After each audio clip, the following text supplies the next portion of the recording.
Tell me who you are. I am Sherri Tolleson. I am mom to Clark and Tyler Tolleson. I'm Clark Tolleson. I'm creative and promotions advertising at Fox West, Texas. I'm Tyler Tolleson. I am the son of Sherri.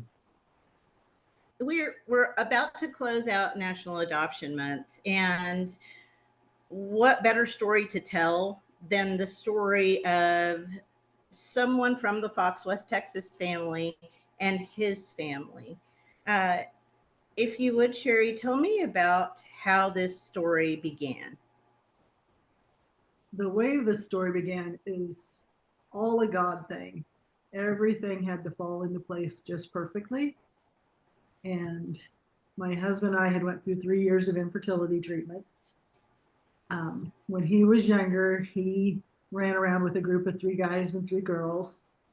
And that had just kind of become Christmas cards. And the Christmas before we even had thought about adoption, we got a Christmas card from one of his friends who said, my husband told her we were going through infertility treatments. And she said, "Did you know I own my own adoption agency?" I'm like, "No." And she said, "Our other friend, Lori, lives in the same town that we lived in, which at that time was only about 4,000 people. And she's an adoptive mom. We've never seen her, never ran into her. My husband ran into her that week in the grocery store. So they had a good talk, and she said, I know some people that we've adopted through. The other friend that has the adoption agency, she can help us, with guidelines and questions to ask, things like that. And so we set up a meeting, telephone call, just to get information and all this. That was early January of 1996. January 30th, we met the adoption social worker and her husband, who was the attorney who would do all the legal work, through our friend that lived in our town. And 3 weeks later, we had Tyler. And at that time, Tyler's birth mom was pregnant. And within a month or so, they were calling saying, "Will you take the unborn baby too?" And I was freaking out just a little bit because Tyler was 9 months old. So they are 10 and a half months apart. Same age for 6 weeks every year. But yeah, we had gotten Tyler, just time to settle into being parents and doing all that. And then we had a newborn 6 weeks later. So it was all kind of crazy how it happened, but it all just fell into place perfectly. So now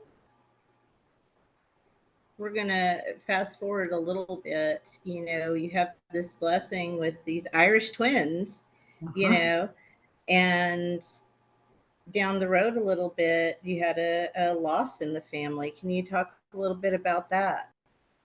Yeah, when the boys were 7 and 8, my husband died of a massive heart attack. And it was hard.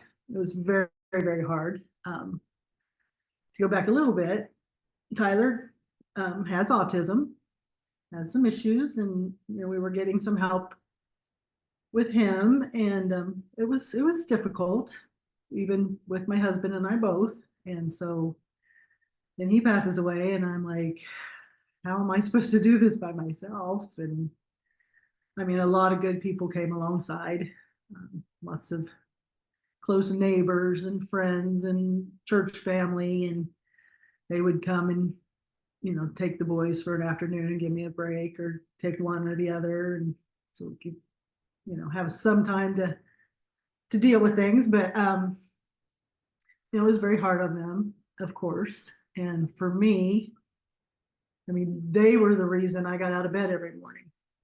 I had no choice but to get up and be a mom and take care, and where I many days wanted to just wallow in my grief, but we had to stick together and live our life and help each other out. So That was hard. It was very hard. And I, you know, all these years, it was 20 years ago yesterday that he passed away. You know, of course, I miss him horribly, but I hate that they didn't get to grow up with their dad.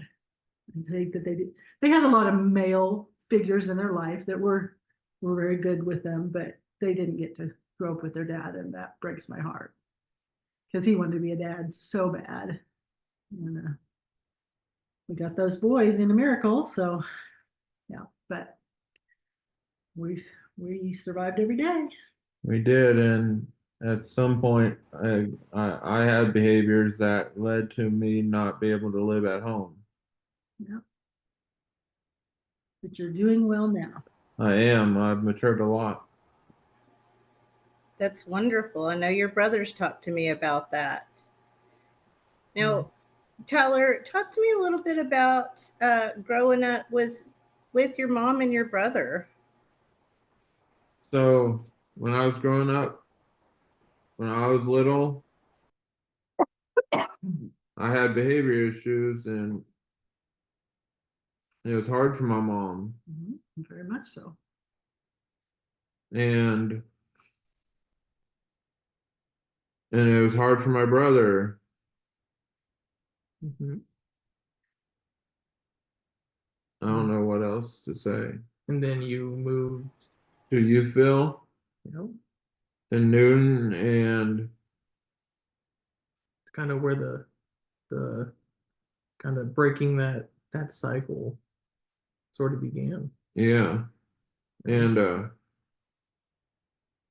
they can, and one of those, and I had like, what was it? The med-induced seizures, were they? They weren't.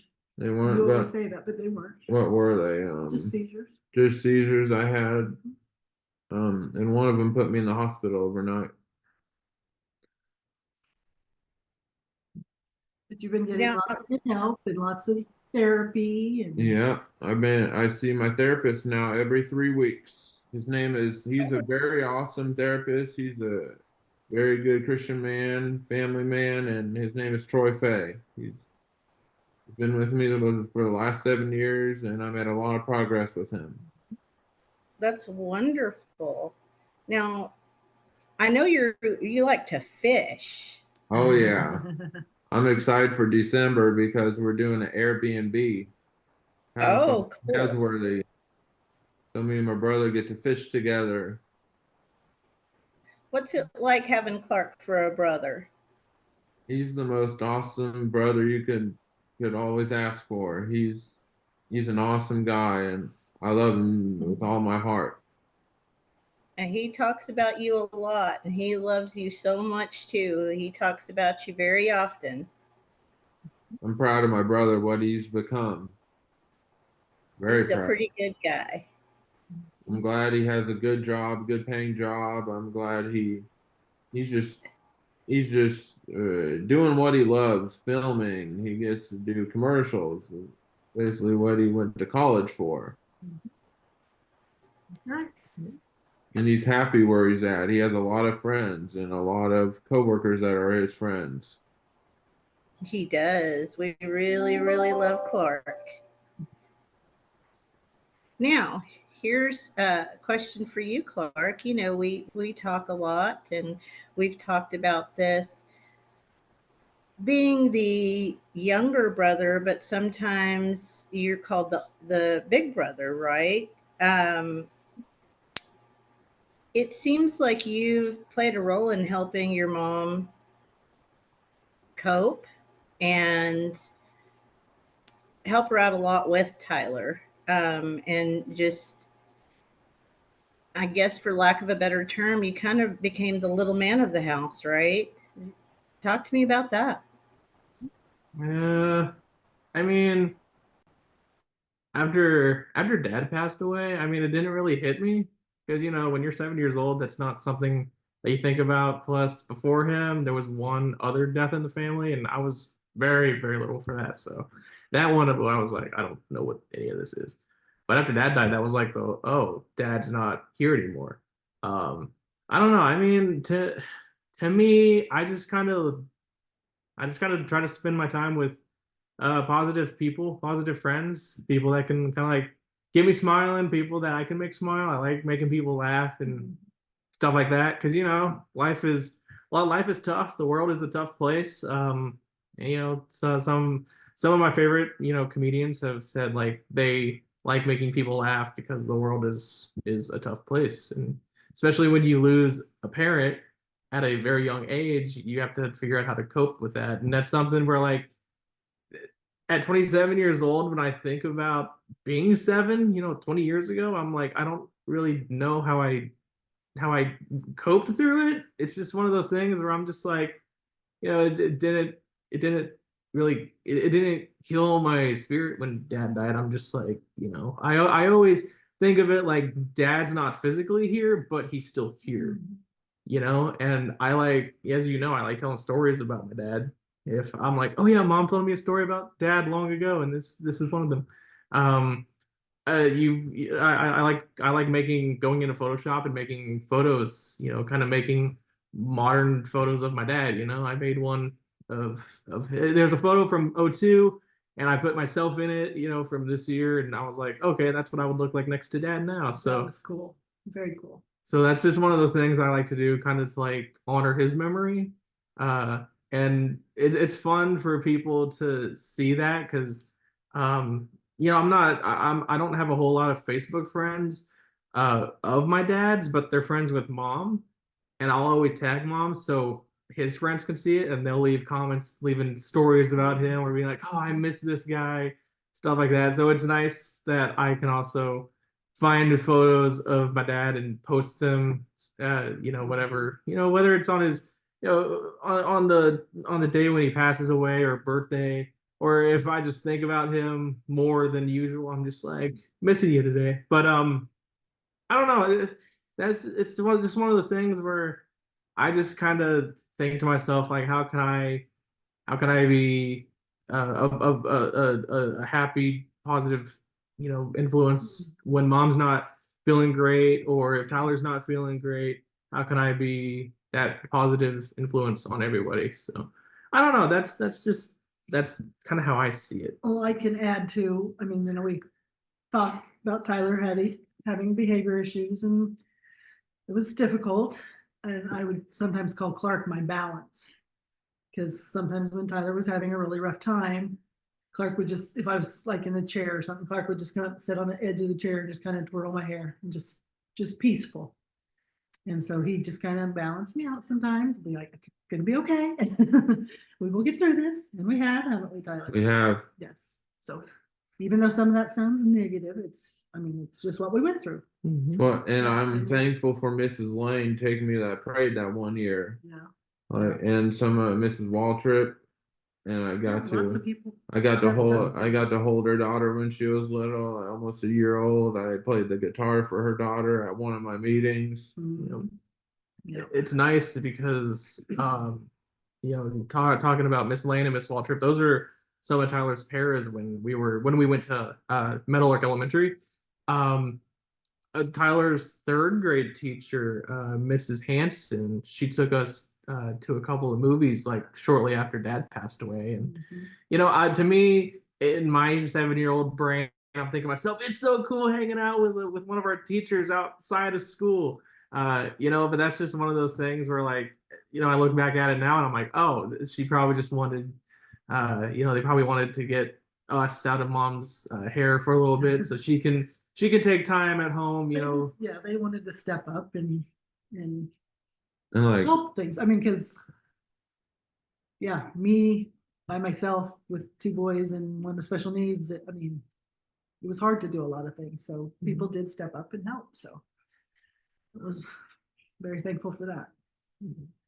We talked briefly about being a boy mom, but you were a boy mom and a widow of 2 small boys, one with special needs. Did you ever have any nice things? Did they break everything? Because sometimes boy moms are, Yeah. you don't have to put pigtails on them. You don't have to, you know, put pretty matching dresses and everything, but you do have to keep things unbroken. Right. And yeah, Tyler had issues with breaking things or doing sneaky things. At one point, well, this was before my husband died. At one point, he just couldn't stay one step ahead of Tyler, where how he was thinking. He may not even realize this, but so we bought baby monitors all over again, put them all through the house, and he was so quietly sneaky, we couldn't catch anything. Like you would put shampoo in brother's closet. I didn't I'll realize. take the little finial things off the lamps and flush them. And I mean, just quiet little things. But if you weren't right there with him, you never knew what was going I to didn't realize I was doing I it. didn't know that either. But yeah, Let's not do that now. I don't. no, please don't. No, it's funny, you ask about us breaking things, and I'm sure we've broken a thing or two, but we usually so mom got us a trampoline for our backyard, and we used to go and wrestle each other. We would do our little body slams and suplexes on each other, stuff like that. So like we took all of our energy if we were feeling kind of angry or whatever, which I mean, kids feel that way, but we just took it on the trampoline and we would just Spent a do. lot of hours on the trampoline. We did. Yeah. Yeah. We were listening to music on the On my iPod. dock. Mhm. Yep. Yep, the iPod dock, yeah. Mm-hmm. I forgot what that was called, but yeah, the iPod dock. Yeah. Do you feel that since you grew up inherently with a single parent and as a single parent with two young boys, that led to the closeness that you have now? Because I know that you talk often, you post on Facebook often. Um, just talk about that. We were all we had left, so we were really bonded and close, and Mm-hmm. always trying to do the best for each other. Mm-hmm. Yeah. Yep. I'd say so. Mm-hmm. Sounds all right. And my friends, he posts such wonderful things on Facebook, and my friends are like, I know my son loves me, but Clark puts it out there. You get to read it and see it out there. I'm like, yeah, he's pretty good at that. Yep. He makes me feel good a lot. Yeah. I think mom was pretty good at openly showing her love for us, to her friends, to our family, to just, whether it's someone you might have met for the first time. Oh, these are my two boys, and one of them, does this, the other one does that, and they're, but yeah. So to me, at least for me, I think just especially losing dad, like I said, I feel like he's still here. I know there's families that grow stronger after the loss of a family member, especially a very important family member. And I know there are families that fall apart. Mm-hmm. Families that don't see each other, talk to each other. You'll never hear from someone again. But that's not how we Not are. us. No. Yeah, and I especially after dad died, there was a therapy, I guess, a therapy center called Three Trees. Oh.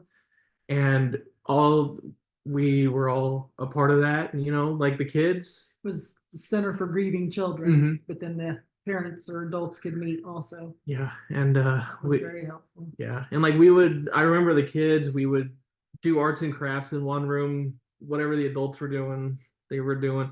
And then we would all meet in this living room style room with everybody, adults and kids, and we would just kind of talk about our losses. Someone may have lost a grandfather, we lost dad and husband.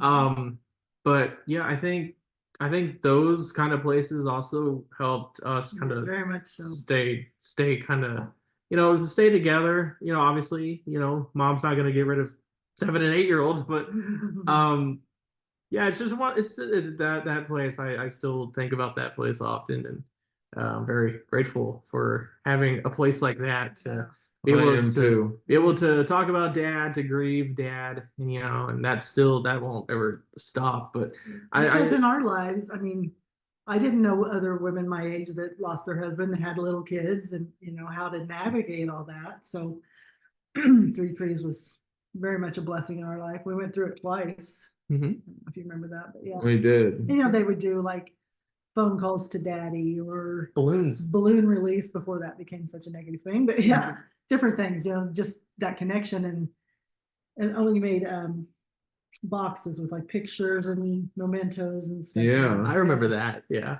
But it was just, I think it was so helpful for them to be able to realize they could talk about him anytime, all the time, not be crying about it every time. Happy thoughts and happy memories. And that, I mean, we talk about their dad all the time. He's in most of our conversations. And Nice. and I know he's in paradise. I know he's in heaven, and we'll see him again someday.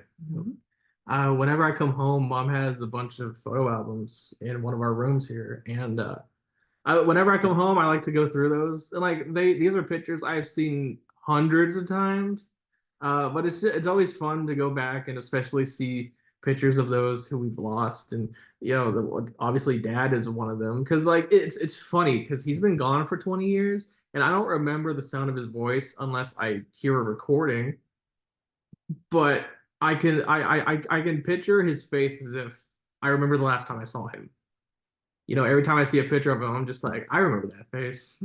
There were some pictures from Christmas of '02, and we were at her parents' place, my grandparents' place, and Dad was there, and he was fixing toys and all that stuff. And I'm just like, I remember that face like it was November 22nd, 2003. And yeah, and like I said, I like to take some of those photos and just implement me. Mom found a good photo of all three of us from last year, and she was like, "Could you put your dad in here?" And I was like, "Let me see what I can do." But our tech boy. but yeah, it's just one of those fun things, at least for me. And there'll be stories where I'm just like, "Oh, I remember we were at Pikes Peak here. Mom, where were we here? Oh, we were here." And I'm like, "Oh, okay, that's cool." But yeah, it's just one of those fun things. And like Mom said, it's nice to like learn how to talk about him without getting upset, without crying and all that stuff. But like he was a really good guy, a very and I have nothing but good memories with Dad, and I'm sure Tyler feels the same way. I feel the same way. I had very good memories with him. And when they were little, at Sunday school on Father's Day was always about fathers. And so we started skipping church that day, and we would go out to his grave and just put a blanket down, have a picnic, take our McDonald's or whatever, have a picnic on his grave. And they just became so comfortable with being at a cemetery, and they look around at different people. Some we knew, some we didn't, but they kind of made friends with some of them, especially young kids. Their stones, pictures on them. Especially they'd want to go look for them. And especially those younger kids that have passed on at some point, because it's like because to me, like they'll put like sometimes they'll put the ages, age 11, age 12, right, whatever. There's some where I can still, because there are some headstones that do have the faces that have like a school photo or something, and there are some where I can remember their faces. Because I remember going to their grave sites all the time and just looking at them, and I'm like, what would they be doing now? I know that you're like 7 years older than me, but what would you be doing now? And even at 27, I'm thinking to myself, well, they'd be probably in their 30s, they'd probably get married, have kids, all that stuff. And I'm just like, man, that's sad. But when I grew up, cemeteries were kind of scary, or not any place you ever wanted to be. And so it just became a part of our lives at a very early age that they were just always comfortable. And it's such a great place where he's at anyway. Yeah. So, it was one of those things. My husband's parents had both passed before I met him, and they're buried at a certain cemetery in Wichita. And then when he passed, I really wanted a different place. And it was owned by some people from our church that we were close with. And but I was having that, do I need to honor him being by his parents? Well, then we found out they're in the Veterans Park, so he wouldn't have been buried by them anyway. But when we went to visit the other place, my husband was an aeronautical engineer, and the airplane that he had been on the design team and management for years flew over low and slow right over us when we were getting out at the cemetery building place to meet. And I'm just like, okay, that's my sign. This is okay. And it's just, like I said, it's in a comfortable place for us to go and hang out and do our flowers and our picnics. And there's a military grave with where the family bring like old coins, sets old coins on. Yeah. Yeah, but it's always nice. You know, we haven't been out there in a while, at least I haven't. Right. But yeah, I remember, you know, there's that one spot. I remember there's this one place that I know to park at. But it's just one of those places where it's really nice and calm, and it's just comfortable, which I never would have thought a cemetery would ever feel comfortable. Yeah. But it is. I think Dad's going around that cemetery cracking jokes to all the others. Like father, like son. Yeah. Yeah. It's fun because one of my mom's Facebook friends will leave comments on my stuff if it pertains to Dad, and he always has a different story about him. Oh, I remember Big Bob. He used to do this, and he always made us laugh, and he always listened to this music and these bands and all that stuff. And every so often, now that I know what he likes, there'll be music that plays, and I'm like, Dad, listen to this. Yeah. Dad would like this. You know, it's always nice to hear stories from his friends, like college friends, work friends. Yeah, so it's nice too because they also keep his memory alive for us, and it's good because, you know, I've said it before, as I get older, my memories of Dad are starting to fade away. You know, but I always say that even though my memories of, say, his voice may be going away, the impact he's made on us doesn't. Because you know, because he was a real good dad and a real good husband, and I'm just like, I want to be like that one day, you know. And even though I may not be able to ask Dad like, hey, how do I do this or how can I do that, you know, I still know he'll be watching over, and whether I don't know, sometimes he'll appear in our dreams, you know. Hopefully someday that'll happen, but yeah, so. Yeah, I just hope he knows, you know, wherever he is, that he's looking down and he hears us saying, you know, he was a good guy. He knows. Yeah, he hears it. Oh, he probably hears it from family and friends all the time. So he's like, thanks, guys. I appreciate that. So we talked earlier before we started this. I didn't know until you told me, and you've always been very open about being adopted. You've always been open about your mom is your mom. Was there ever a time that you didn't know, or have you and Tyler always known that you were chosen? I'll take that one. We decided from the get-go we were going to use the term, talk about it. They were way too little to even understand it, but we wanted them growing up knowing this term, adoption, whatever. And then we kept thinking, you know, one of these days when they're old enough, we'll sit down and really explain it to them. Well, on a Sunday afternoon, neighbor kids were over and they were playing out back on the trampoline, and Tyler comes in and said, Britton, one of the girls, Britton said, I'm adopted. What does that mean? I'm like, oh, and I looked at Bob and I'm like, today's the day. So then we explained it to them, and it was an open adoption. So they'd known who their birth mom was. We just called her a special friend early on because that was my insecurity. I didn't want her to have the birth mom name. But they have two different birth fathers, but they weren't in the picture. But so then kind of explained who they were, and you know, that she had them for us. They were meant to be our boys, and how that all worked out. And it's never been an issue. Birth mom has been in their lives a little bit here and there. She, you know, not very consistently. We haven't seen her in several years now. But the last I would call and invite her when Tyler would have Special Olympics events in Wichita, because he lives in Topeka. And she never, I don't think she ever came, did she? She wanted to, but She was working or something. But you know, I tried to keep that open so they could have some connection, but it's kind of faded away. But they know who she is. She knows where they are, and birth fathers are gone, really gone. Yep. But yeah, so it's always just been something we've talked about. I didn't ever want it to be like this big thing they find out when they're 15 years old. Oh my gosh, I'm adopted.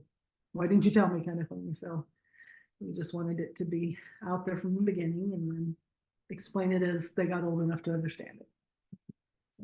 And I think it's a good idea that mom and dad let us know, like when we were little, because if you're gonna hide that, if say mom did hide that from us till we were 15 and 16, then we would be have more questions than, we would be like, wait, what, why? It was just What normal. That was just our family. It was normal. You knew questions could be asked and pictures shown from their births and whatever. And Yep. it's just always,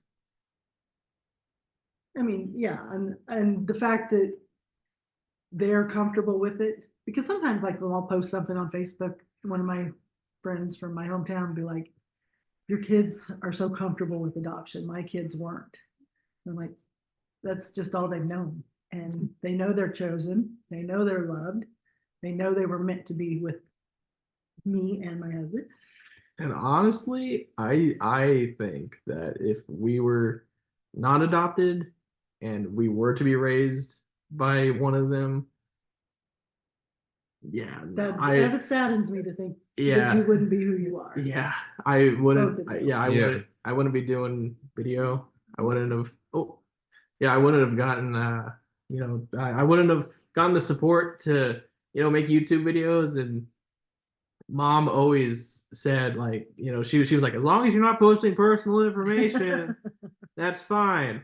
And for Tyler, she'll take him out to the church pond and he'll fish for an hour or two, and she'll have her, maybe a book out there or something. She'll take photos, she'll take video of what he catches.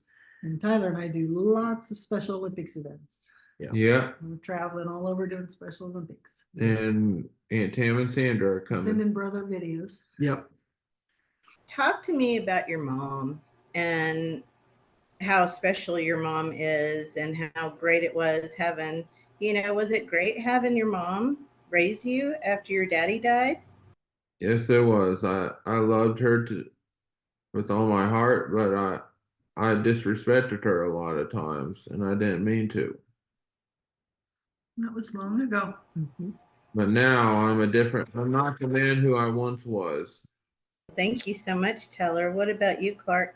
So, yeah, mom has always been supportive of me, of what I have enjoyed doing. She's been supportive of what he enjoys doing. And, we like stuff that mom does not like, I have been to wrestling events.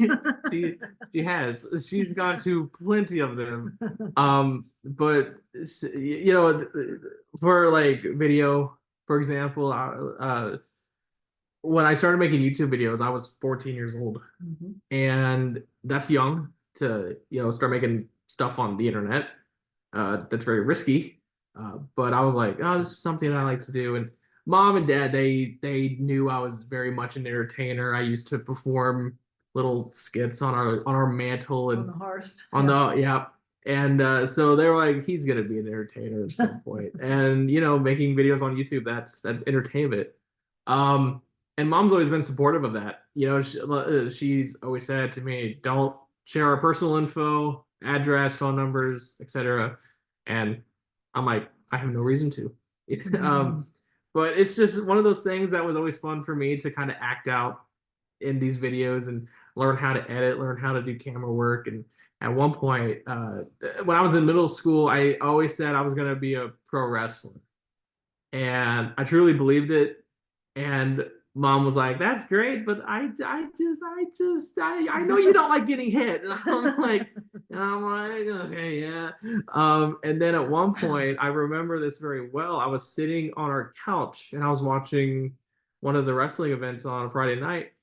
And mom says to me something along the lines of, have you ever thought about doing camera work for WWE? And right then, as soon as she said that, everything that I had going this way went that way. And that was like my, oh, I could do that. So that was where my focus shifted, and I credit mom for that one. Um, Thank you.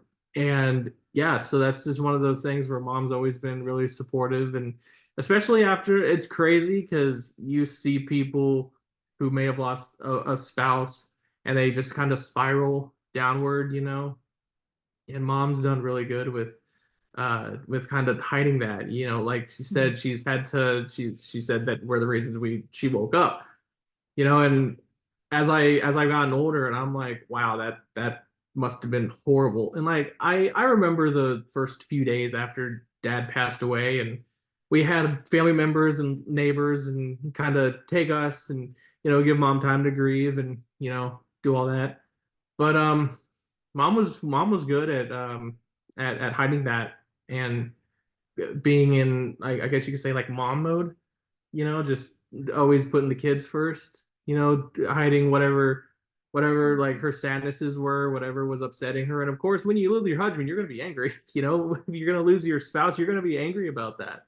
But she did really good at hiding that behind closed doors and not to us, because she knew that the first priority was to provide and raise the two boys as best as possible.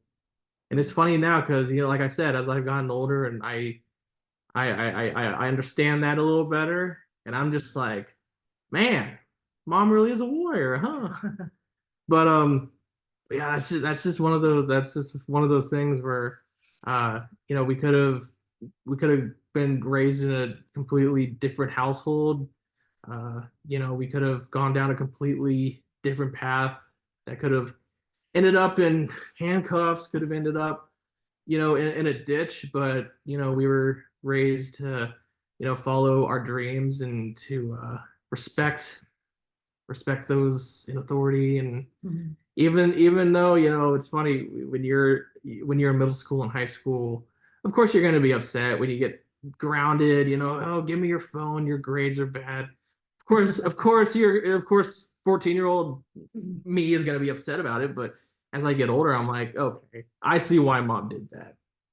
She did that to help me and to protect me, to protect Tyler, things like that. So yeah, I'm glad you see that now.